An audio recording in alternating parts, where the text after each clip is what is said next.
అన్ని మా పొలము ఊరికొచ్చామన్నమాట. అందుకే పొలం దగ్గరికి వచ్చాము. ఒకసారి చూసి వెళ్దాం అన్నట్టు. ఎలానో వర్షాలు పడుతున్నాయి కదా, ఒకసారి వెళ్ళి వద్దాం అన్నట్టు వచ్చాము.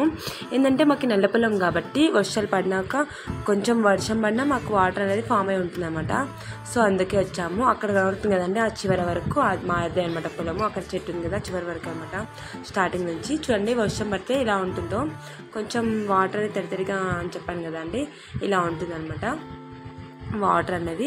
ఇంకా పిల్లలకి బాగా ఆడుకుంటారు, ఆ మట్టి తడిగా ఉంటుంది కాబట్టి దాంతో బొమ్మలు చేసేసుకుంటున్నాం అన్నమాట మా పిల్లలు.